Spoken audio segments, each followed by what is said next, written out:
Welcome to the INFOWARS Nightly News. I'm David Knight. It's Monday, August 22nd, 2016. Here are our top stories.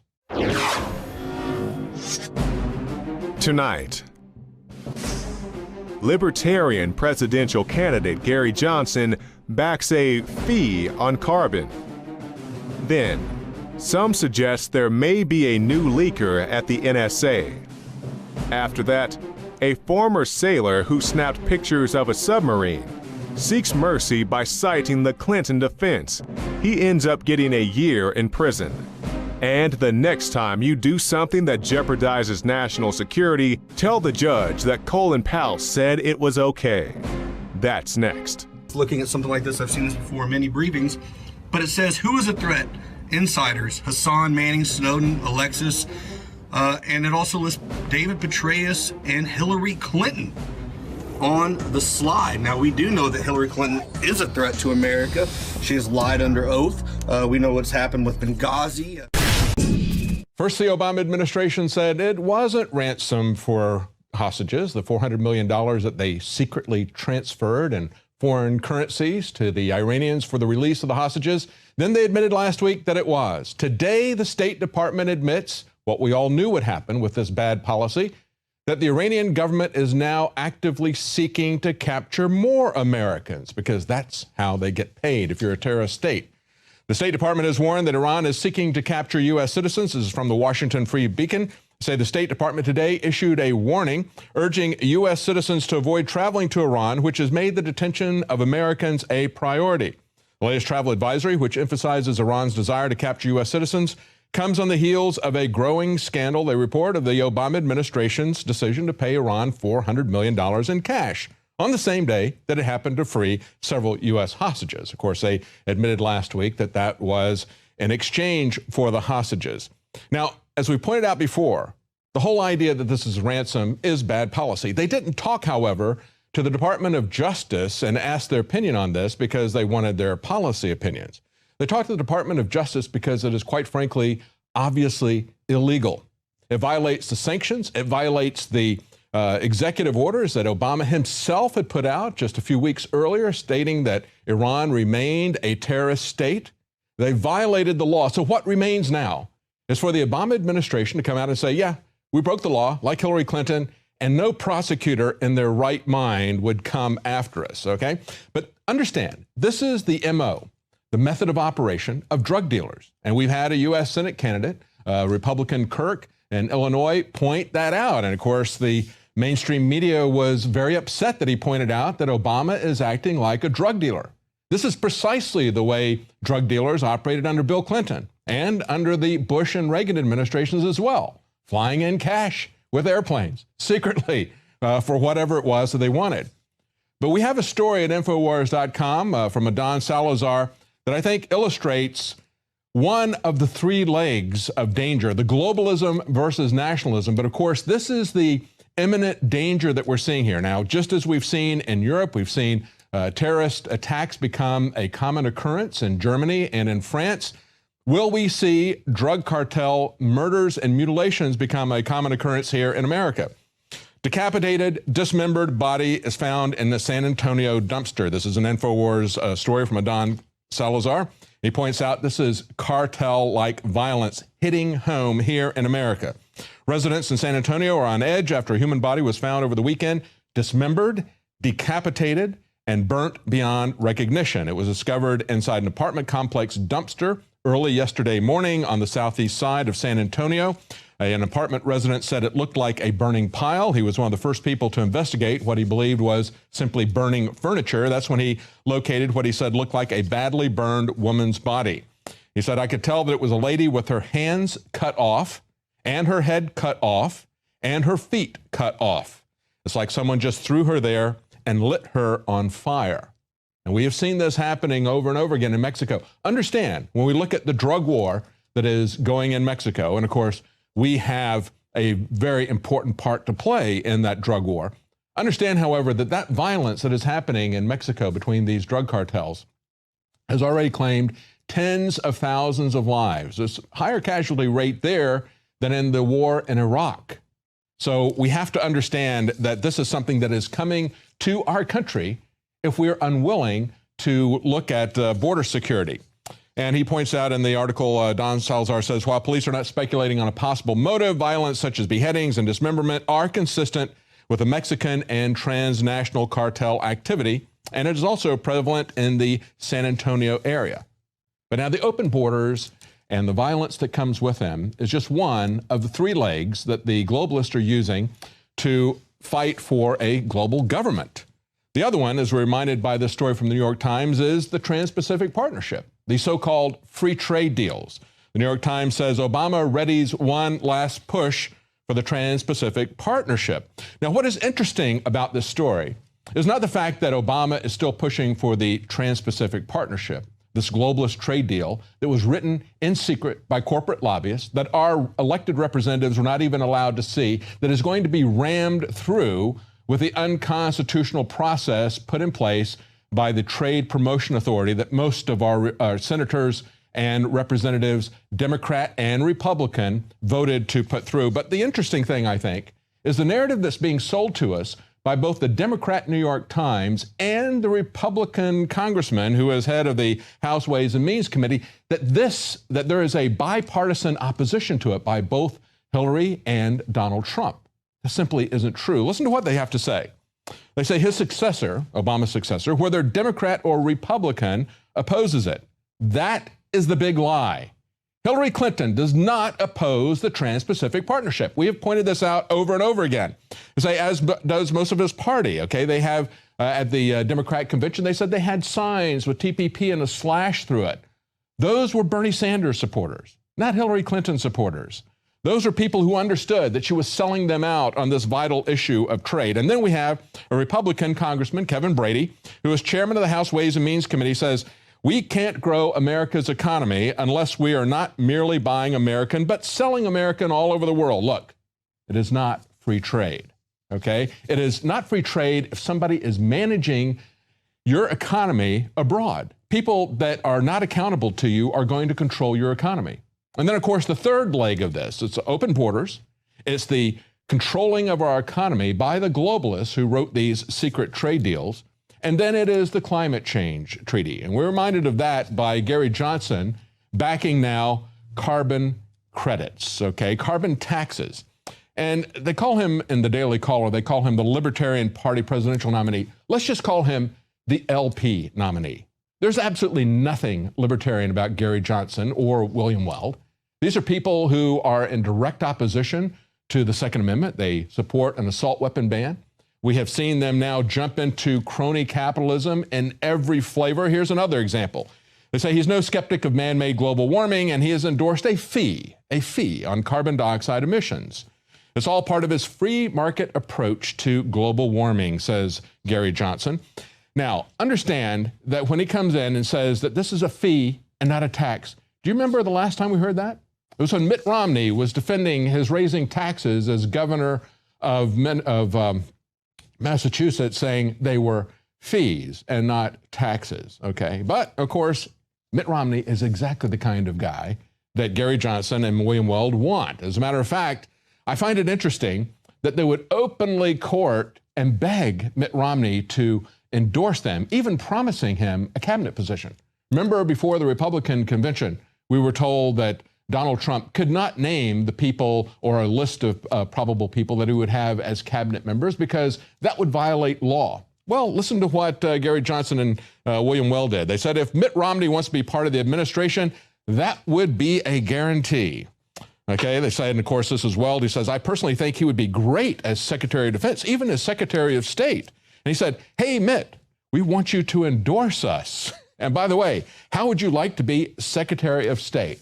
That is the kind of blatant whoring that we are now seeing from this third-party candidate who is really nothing but a stalking horse for Hillary Clinton.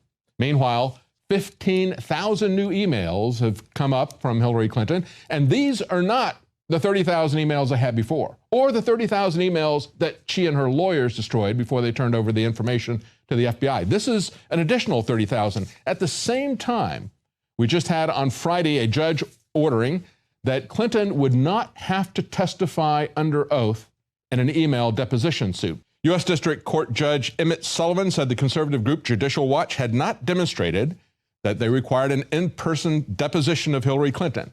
This is key, because if you remember, Bill Clinton was not impeached because he had affairs. He was not impeached because he raped women. He was impeached because he committed perjury under oath. As a lawyer, and of course Hillary Clinton is also a lawyer, they understand the implications of perjury. That's why they want to avoid a deposition under oath. Nevertheless, interestingly enough, the New York Post points out that Clinton aides are very upset that there might be some leaks of her testimony to the FBI. Why? They don't take national security seriously, but they do take her being exposed in a lie. Meanwhile, we see that, as the FBI director said, you're not going to be able to get away with this on your own. A sailor has been sentenced to 1 year in jail and a confiscation of his gun rights. But of course, Hillary is going to get 4 years in the White House and take your guns. Stay with us. Right after the break, we're going to be talking to Gary Haven about his film, Amerigeddon.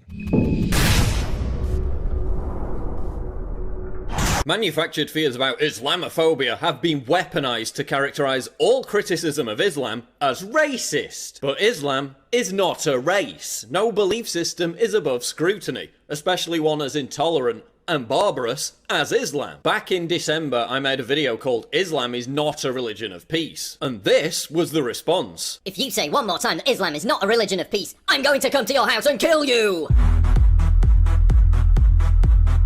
If I found you face to face, do you want to know what I would personally do? I would actually fucking kill you! And then put the ISIS flag over your body and declare victory in the name of ISIS. I used to be one of your loyal fans on YouTube, though I find what you say about Islam to be insulting. Thus I will lay claim to your lands, and within time you will be enslaved! Jihad will never accept the Western values of your imperialism. We shall cleanse your lands with fire and steel. Your waters shall flow with blood, and your women shall serve us. I'm a proud British Muslim white male, and you know what? I find what you say about Islam offensive, and soon those words will be your last. We Muslims do not forgive easily. We will soon take over your lands, and your women belong to us all. Your white man will have only one choice: join or die. Soon you will pay for your hatred towards Islam. Your hateful nature will be met with Allah's wrath.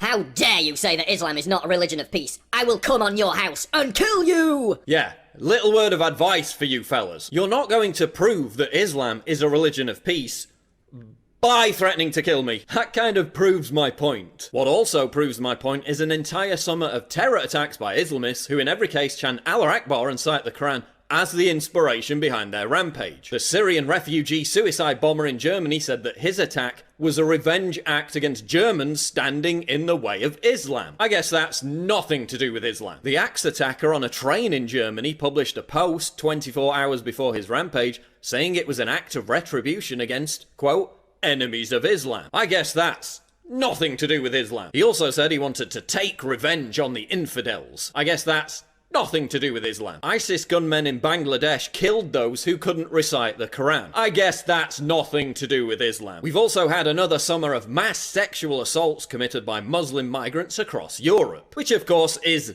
nothing to do with Islam. Anyone who claims otherwise is Islamophobic.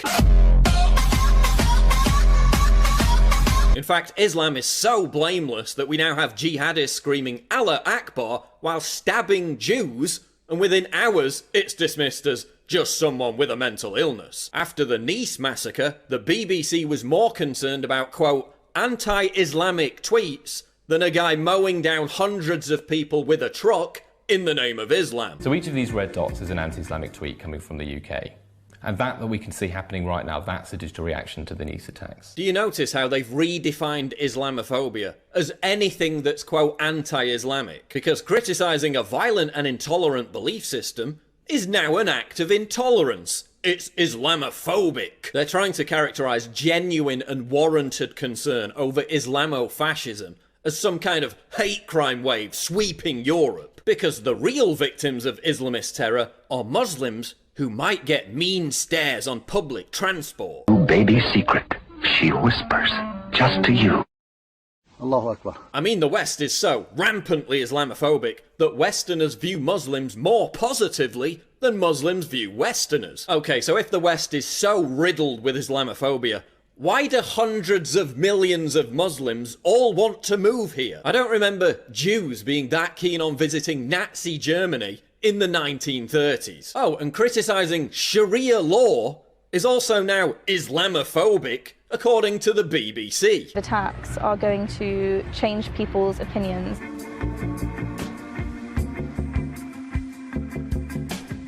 So if you've got something to say, then you can say it. Do you want to talk about Sharia law? You want to talk about Sharia law to me? We'll talk about Sharia law. You obviously said it for a reason. CNN's Sally Cohn says that Sharia law is progressive.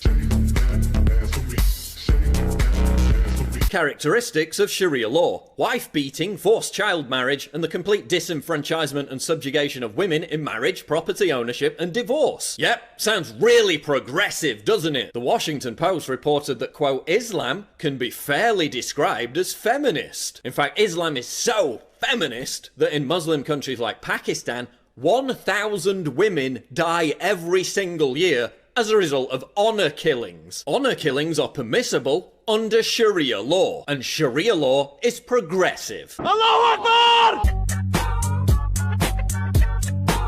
This is an exercise in Islamophilia. They're now asserting that anyone who doesn't fully submit to and embrace all facets of Islam is an Islamophobe. They're creating media hoaxes to advance the narrative that Islamophobia is rampant. A beach brawl in Corsica, France, blamed on locals harassing Muslim women wearing burkinis, actually turned out to be Muslim men throwing stones at anyone who tried to get on the beach. The shooting of an imam in New York, blamed on Trump supporting Islamophobes, actually turned out to be the result of a feud between Muslims and Hispanics. Oh yeah, and global warming is also caused by Islamophobia. After Brexit, the BBC claimed that Britain was experiencing a tidal wave of hatred. In reality, reports of hate crimes moderately increased, not actual documented cases of hate crimes.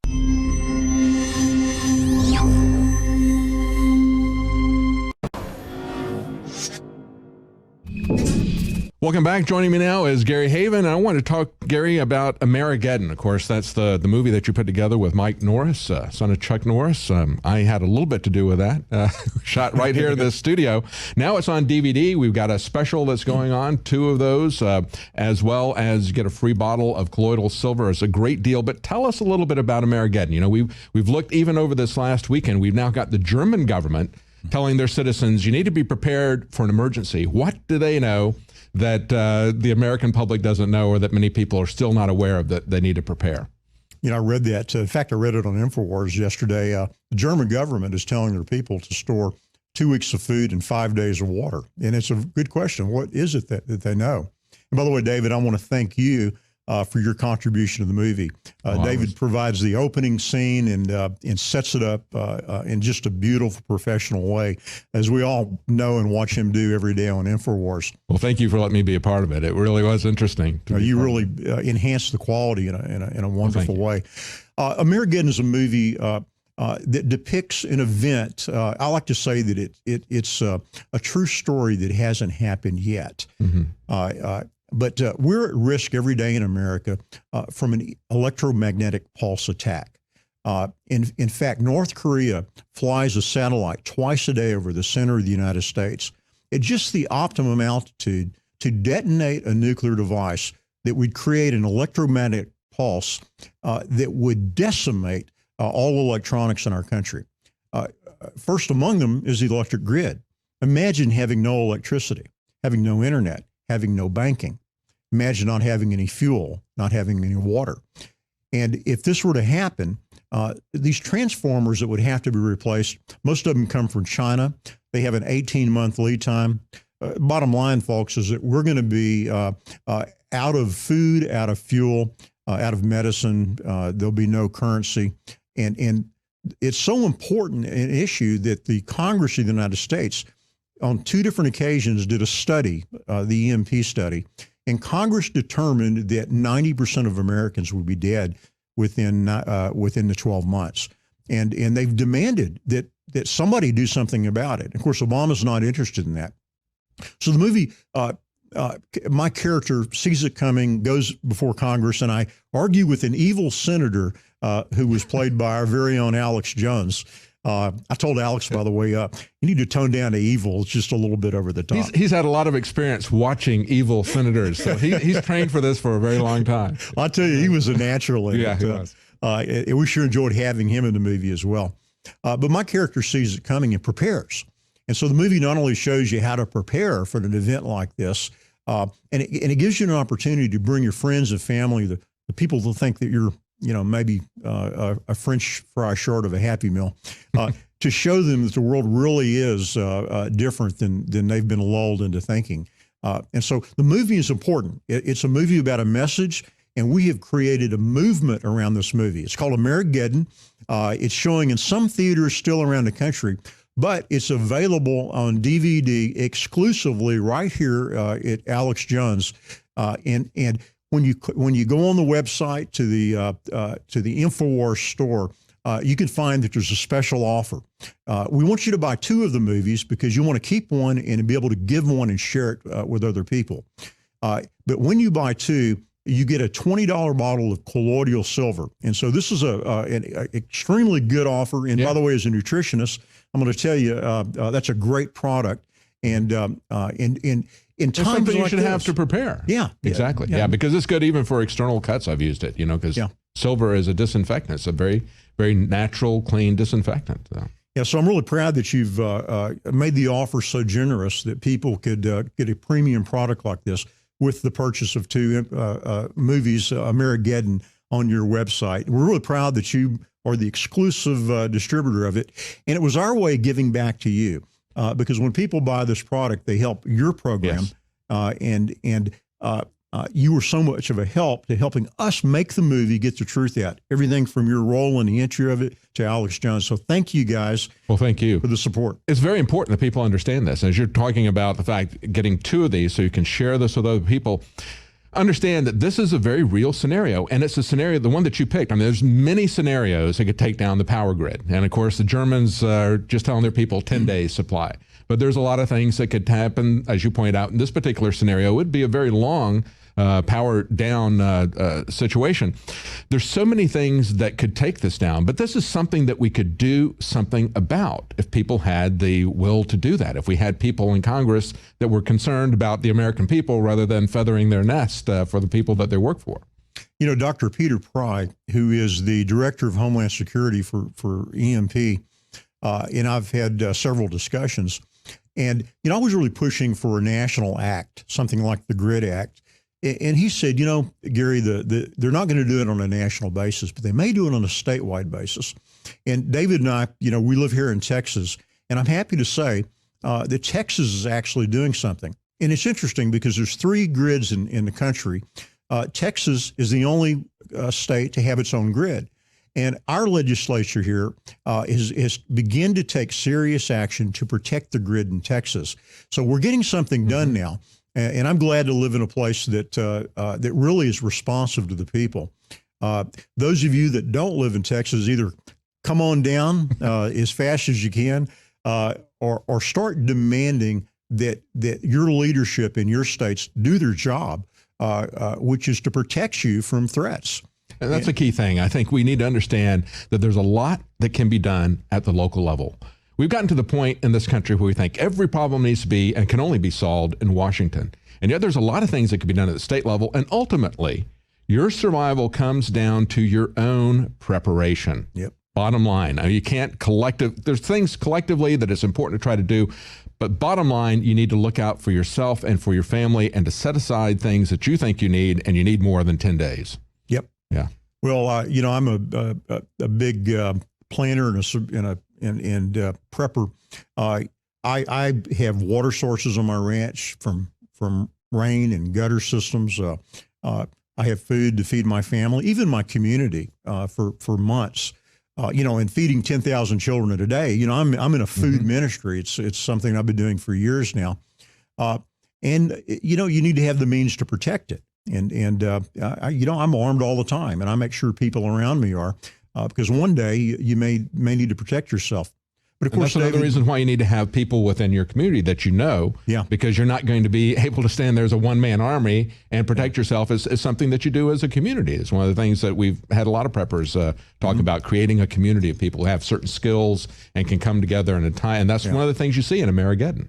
Yeah, and I tell you, the time is not after it happens. The time is now, or it's going to be too late. And you know, David, the most important thing, the most important prep you can do is make sure that your spiritual person is in order. You know, as a Christian, without Jesus, you don't really have anything. Nothing else matters. And so you need to make sure that you're right with God and the people around you are. And I think the time is winding down where it's going to become very difficult in this country. And so I would encourage those of faith to begin to share it with other people. Ultimately, that's how this thing's going to be resolved. Absolutely, yeah. Once we have the a change of heart of people, once God turns the fathers' hearts back to their children, that's when they're going to look forward to a country that they can take control of, that they can reform, building something for the future. That is always the hallmark of a restoration, isn't it? Yes, turning the hearts back to the families. Thank you so much, Gary. And again, that special is 2 copies of Amerigeddon, and we're also throwing in a $20 value, a bottle of colloidal silver.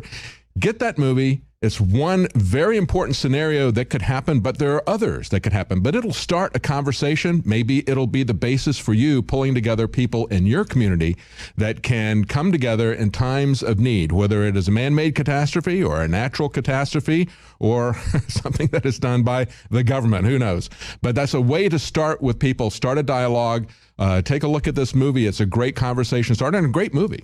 Great movie. Glad you did that. Thank you so much. Gary Haven, and the special is Amerigeddon. We'll be right back. Joining me now is Steve Quayle. Of course, you can find him at stevequayle.com. That is QUAYLE.com. And Steve, you know, we want to talk about World War III. As we mentioned here as we're talking to each other before the break, one of my favorite movies has been Blast from the Past. And I think we're kind of at the point in real life that they ended up that film where you've got the guy pacing off his underground bunker again. But what do you see happening in terms of the revival of tensions? The Cold War has certainly been started up successfully in Ukraine. We've got issues happening in the South China Sea, territorial issues where China is coming in and trying to establish domination in that part, being challenged by the U.S. military. Talk about what you see happening in light of the new Cold War. Will it turn into a new hot war? Well, I think we are already seeing the opening salvos of a hot war. You know, one of the headlines in one of the articles that was really putting forth the idea that the billionaires are headed to their bunkers. Yeah. And I think it was in New Zealand. Yeah, in New Zealand, other places, every place around the world. Big money has access to big info brokers, information brokers. The intelligence agency / business relationship, i.e. Google, Microsoft, any of the tech companies, very, very close. So private intelligence has become a big deal in the back rooms of big money. I see that we are seeing, if you will, the orchestrated buildup of tensions to the point where something has to give.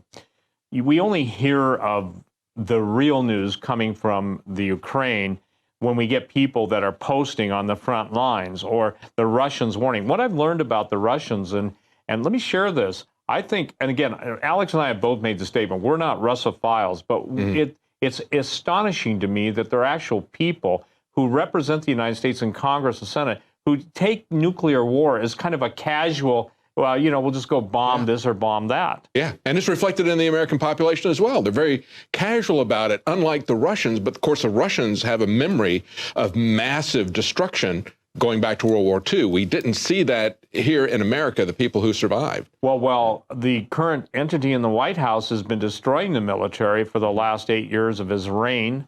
The Russians have been building up. By the way, Russians have some very sophisticated weapons. I remember years ago when I started on talk radio, David, the Vladimir Zhirinovsky, you know, they used to call him Mad Vlad. He talked about a weapon system called the Elipton, E-L-I-P-T-O-N.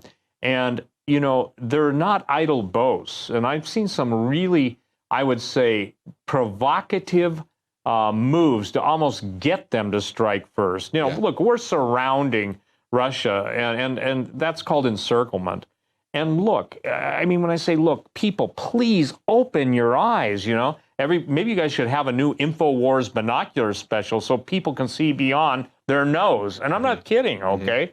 What is happening is that, and Alex and I talked about this, the virtual world has robbed people's ability to relate to the real world. The difference in the ability to protect your population determines your nuclear policy. Russia, another headline just on Drudge a couple days ago, Putin building more bunkers, you know. And the Russian missile systems, or S-500, the ability to field more submarines, the ability to update and upgrade, and the ability of the strength of will. See, here's what you've got. You've got somebody who knows what he can do, telling the rest of the world, you better realize what we can do.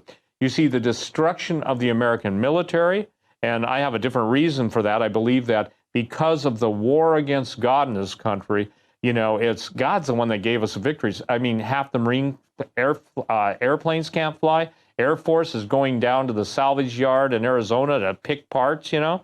But we've had air superiority for such a long period of time, and yet where is the point of attack really in the military by the Satanists? Okay, it's been at the Air Force Academy. Yes. It's where they come in. And, you know what, David? To overturn the expression of religion and then establish, you know, the celebration of these pagan rituals there at the Air Force Academy.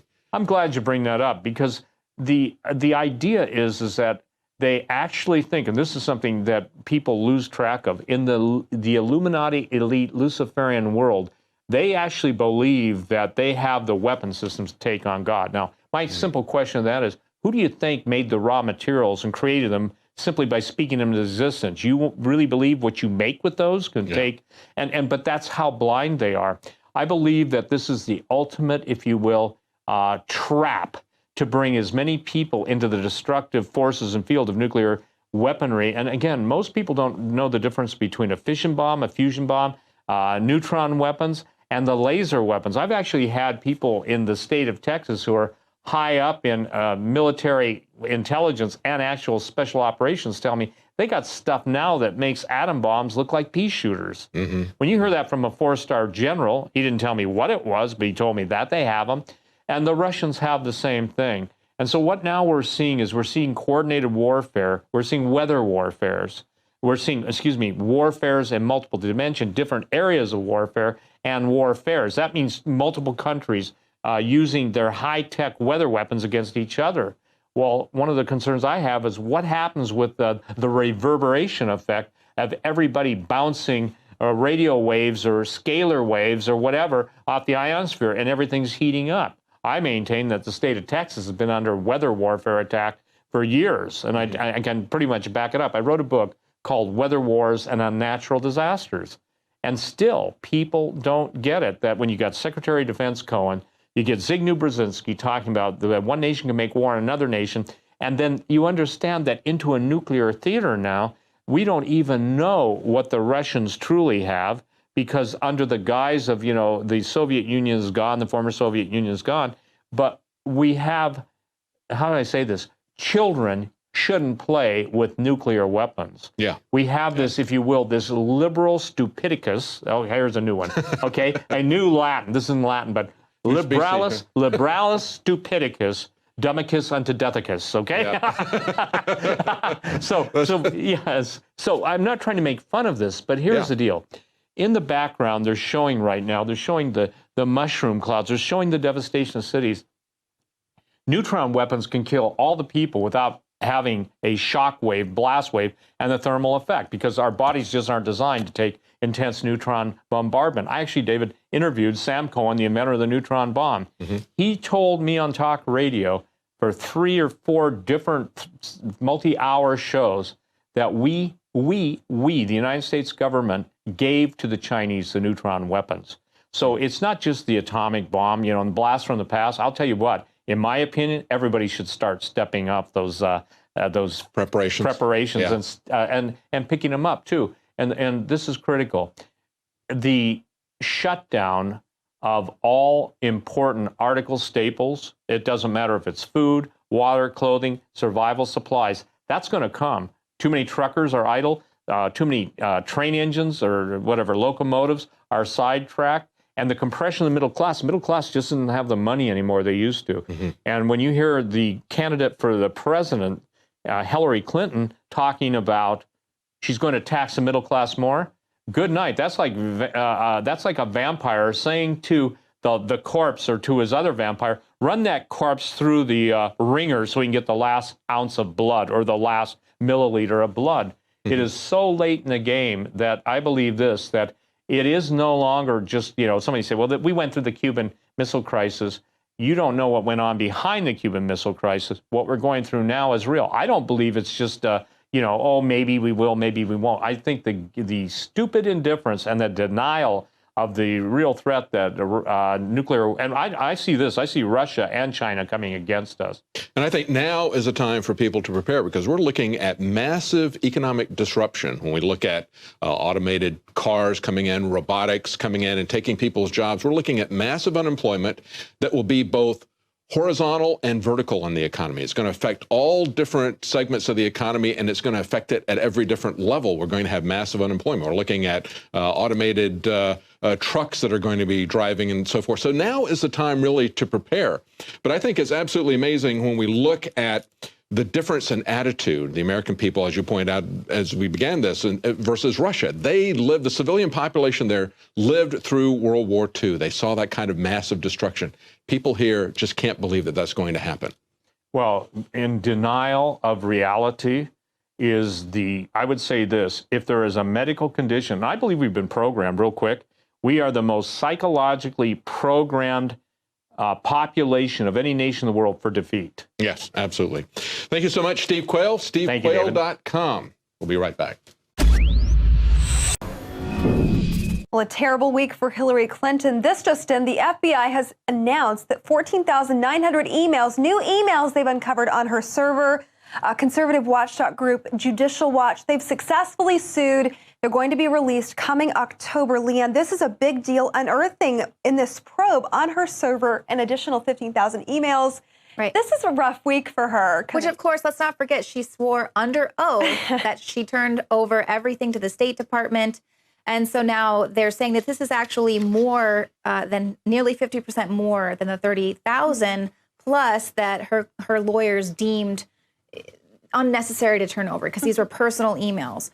Right. Well, we know that Bill Clinton, he tried to cut a deal with Lynch on that private plane to make sure that she was never prosecuted, never indicted for anything. And we know that she has a severe dishonesty problem, a pattern of being, incapable of telling the truth. And we're talking about a massive cachet. This is coming out, this announcement, 4 weeks ahead of the election is when we can expect this. This could be a game changer for her, depending on what they find. And they're already, the DNC, I know you've got some information over this, they're already backpedaling, saying, you know what, it might not actually be real. We don't. They're already kind of setting this precedent that we can't trust this. And that's exactly what they did when the DNC leak first came about. They immediately blamed it on Russia. So anyone that's getting their information from the mainstream media can just write it off, that cognitive dissonance that, oh, it was Russia. And now this is exactly what the Democrats are coming out claiming, that the next WikiLeaks release is going to include fabricated content. They're actually saying that Russia and their master hackers are getting in there and changing the metadata, and they're changing the content of the emails as they exist.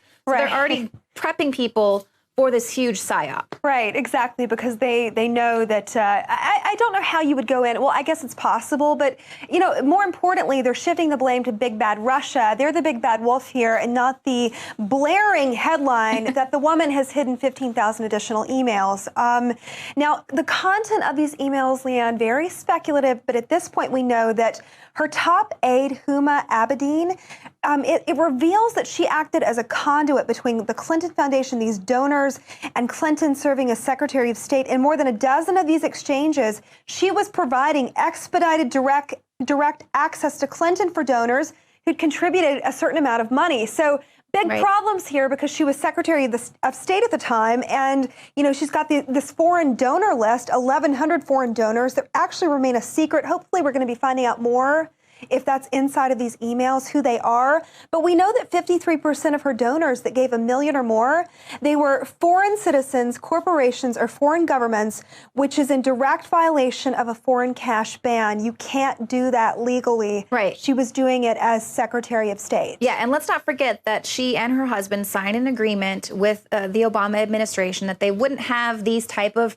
nefarious dealings. They promised to, steer no pay clear. to play here. No pay to play. There wouldn't be anything going on while she was a Secretary of State. Now, of course, they're coming out saying that again with the Clinton Foundation that they promise to not accept foreign donations if she becomes the president of the United States. But we've already heard this, so why was it okay when she was one of the top officials in the Obama administration? Right. What a relief that she's no longer going to be doing it because pay to play was okay as Secretary of State. But if you're president, that's a different ballgame entirely. You're on a whole other level of accountability there, just as we've seen with President Obama.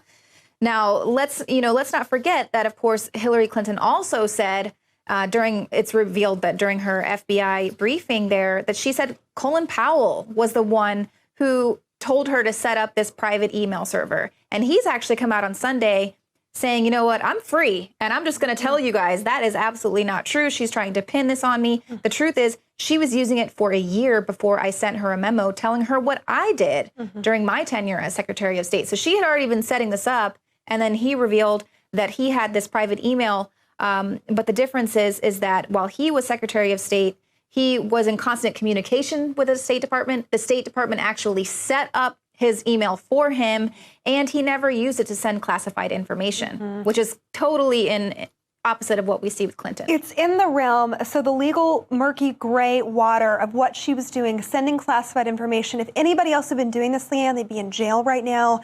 Any low-level military, anybody doing this outside of her, she seems to be above the law right now. Hopefully we're shining some light on this and getting some attention because the woman belongs in prison. This is a crime, what she was doing, setting up a private server in her bathroom to send classified information back and forth and then losing them. Losing that cachet of emails or I didn't send them. Yeah. It's lie after lie and the Russians were somehow able to get a hold of the DNC emails, but not Hillary Clinton's that she had set up on her private email server that was inside of her home. She is the first Secretary of State to exclusively use a private email account for official business.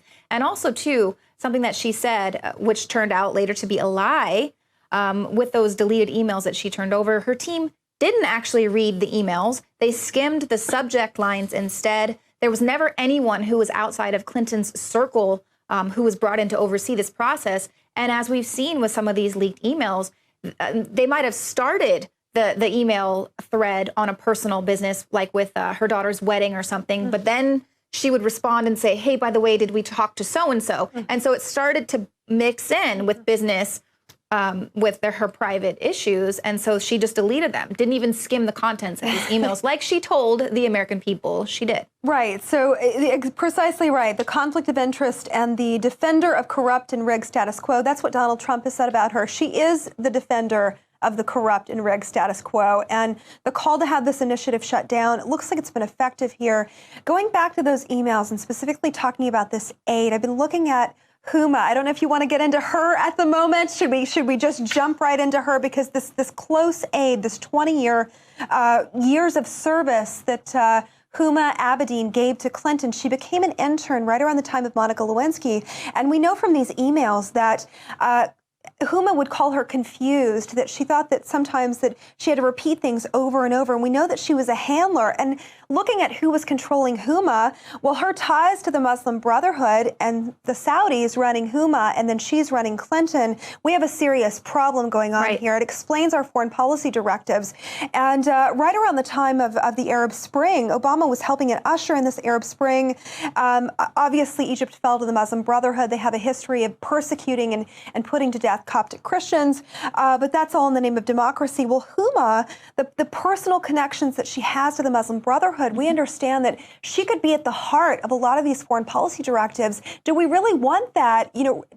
Having the ear of the Secretary of State who may or may not be confused, or may out or may of not it, have dementia, or tired, right? It's like being controlled by her handler, Huma, who has access to her private emails because a lot of the times it's Huma who is responding as Hillary Clinton saying, hey, it's Huma, let me know and I will set it up for you, which is this is why we're seeing a leaked Army operational security brief.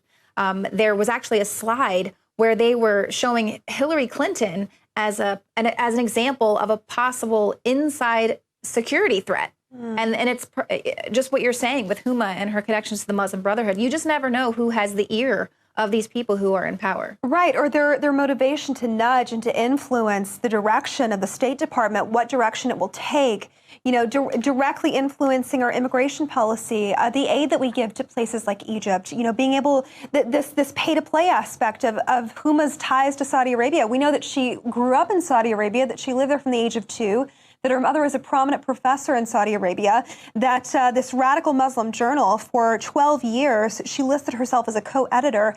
And then today the Clinton campaign comes out and says, no, she had no direct part in this. When her mother is the editor-in-chief, they're writing all of this radical ideology down. And it's like, oh, wait a minute. I had nothing to do with that. Oh, really? That's interesting. And also, too, I think they really came after her because Huma was painting her mother as this feminist who really inspired her. Meanwhile, she's writing all about how women should cover themselves and really shouldn't try to move forward with women's liberation. Right. It's okay that we call her a feminist, but in reality, these articles that are coming out, single moms, working moms, gay couples with children, they're not actually recognized as families. And women's rights are Islamic rights. They're not human rights, which you would think that they would just be plain old human rights. More example of people believing that Sharia law trumps the Constitution, which is why we really need to be concerned with, who has the ear of the president, potentially. Exactly. She would be Clinton's secretary. She would be her chief of staff.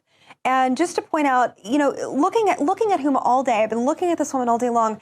Her personal sham marriage, riding her way to the top, one little problem. Her husband didn't become mayor of New York City. And, he has a severe issue with lewd and lascivious photographs, which he just cannot help himself from sending. Well, that's going to do it for us for tonight. Be sure and tune in tomorrow, 7 p.m. Central. We're going to be bringing you live coverage of Donald Trump's visit to Austin, Texas.